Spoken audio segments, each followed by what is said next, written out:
vacances nekk na moment yi nga xamante ne plage yi day fees dell ak nit ñii di sangu ñii di fubal ñii di bége waaye tamit nekk na moment yi nga xamante ne ñii dee si géej gi dana bari lool ndax lab bu bari te lab moom fekk yaa ngi sangu si géej rek bàyyiwu la mën nga xëy rek nekk si situation bu doy waar ndox mi wër la te amul bànkaas su boobaa mbaa xam nga loo war a def ak loo war a def pour génn ci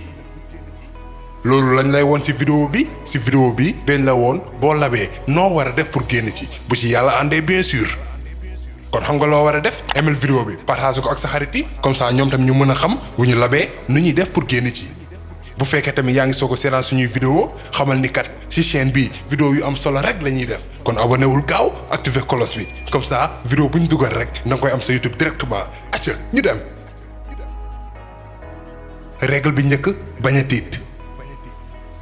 boo labee nekkul ndox mi nga war a xeexal waaye sa fit ci boppam ndax nit bu xamee ni mu ngi lab rek day tiit commencé di yuuxu di sànni loxo yi te loolu du ko njëriñ dara lu dul di ko gën a dugal ci ndox mi di ko sonnuloo te boo sonnee doo mën a des ci kaw ndox mi lu yàgg pour ñu ñëw sauver la ndax da ngay diig li nga war a xam mooy que ni doomu aadama mën na di flotter naturellement te du diig waaye loolu bu fekkee rek dënn baa ngi am air kon fekk yaa ngi nekk di nooy rek mën nga bañ a diig waaye nag boo nekkee di nooy ci ndox boo xëccee dugal air boo ko génnewaatee rek da ngay diig tuuti booy diig tuuti nag mën nga cee tiit waaye comme ni ma la ko waxee woon ci règle bu njëkk bi bul mës a tiit dalal di konne di nooy xam ni li air bi génn sa dënn nii moo tax ngay diig nii xëccaatal air nga nooy normalement nooyal comme ni ngay nooy naturellement bu dara xewul boo xefee nag ba dal tiitatoo di nooy normal li ci topp mooy noo war a def pour sakkanal sa kàttan ba ñu ñëw sauver la génnee la pour loolu nag ci ñaari mën nga cee def benn mën nga def planche wala sur place nan la ñuy defee sur place booy def sur place sa yaram dafa war a jub xoccu sa bopp nekk ci kaw ndox mi te da nga war a yëngal say loxo ak say tànk pour bañ a diig mën nga di yëngal tamit say loxo kese wala say tànk kese boo yëngal say loxo nag da nga ko yëngal ci kanam ak ci ginnaaw waaye boo ko yëngal ci kaw ak ci suuf ndax boo ko defee da ngay nekk di bonde te da ngay teel a sonn te fu mu toll nii ni ngay sakkanalee sa kàttan ngay wër booy def sur place nag pour yëngal say tànk sa xel mën na la jox nga def ay mouvement comme mbott nu mu koy defee wala ay mouvement crow wala yeneen ak yeneen dëgg la ni mouvement yi boo ci mënti def rek doo diig waaye problème bi mooy da ngay teel a sonn li gën mooy ngay tourner sa tànk yi bu nekk ci direction bu bokkul ak sa moroom mouvement bii nag yomb de maîtriser waaye boo xasee ba mën nga des ci kaw ndox mi lu yàgg sax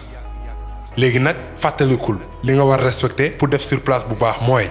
nga dal te di nooy ndànk su boobaa di nga moytu teel a sonn te di nga sakkanal sa kàttan bu fekkee yaa ngi koy def di bonde ndànk ci vague yi rek xamal ne ni nga koy defee baax na. beneen façon pour nga des ci kaw ndox mi ba ñu ñëw sauver la mooy nga def planche nekk na tamit façon bu gën pour nga calmer wu ba pare di nooy normalement. pour def planche xefel ba sa yaram bi taaleeku ñaret nga tëdd ci ndox mi sa bopp dafa war a dem ci ginnaaw sa nopp yi nekk ci biir ndox mi sa nopp nag li muy nekk ci biir du neex waaye bu nekkul ci biir da nga yëg metti ci sa doq li te doo mën a continuer te tamit ni ngay def sa bopp bi dafa am solo ndax mooy tax sa tànk yi mën a jóg ci kaw nga tëdd ci ndox mi sa bakkan ak sa gémmiñ tamit nekk ci kaw nga mën a nooy normalement sa sikkim bi tamit dafa war a jóg ba jàkkaarloo asamaan si sa bopp bi dafa war a nekk ci digg bi comme ça sa yaram bi yépp mën a équilibré wu bul jéem a tourner sa bopp bi gauche wala droite bàyyi ko ci digg bi pour sa loxo yi nag mën nga see njëgënaay wala nga tàllal ko kole ko sa yaram bi li ëpp solo nag mooy sa póomu loxo yi maanaam yii nii mu jàkkaarloo ci kaw pour continuer nag nekk ci kaw ndox mi da nga war a pousser sa yaram ci kaw pour loolu yëkkati sa ndigg loolu mooy génnee sa biir bi ak sa dënn bi ci ndox mi te ak nu mu mënti demee sa yaram warul lemu ndax boo koy def di diig dafa war a jub xocc taaleeku ñaret boo gisee ni sa tànk yaa ngi diig dóoral sa tànk yi ñu mën a yëkkateeku beneen mbir bu am solo bi mooy waxoon naa leen pour mun di flotter il faut que sa dënn bi di am air kon mën nga foog ni booy nooy lu bari ngay gën a mën a flotter waaye loolu piège la ndax boo ko defee da ngay diig li waral loolu mooy boo ko defee différence bi am ci pression bi nekk ci biir dënn bi ak ci biti day bari lool moo tax ngay diig nooy rek normalement naturellement comme ni ngay nooyee bu dara xewul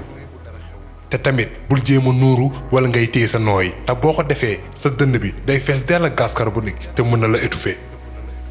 boo nekkatee ci ndox xam ne yaa ngi lab jéema la dal bañ a tiit nooy normalement si ñaari méthodes yi maanaam planche wala sur place nga def ci benn pour xaar ñu ñëw jël si la bu ci yàlla àndee incha allah di nga ci génn.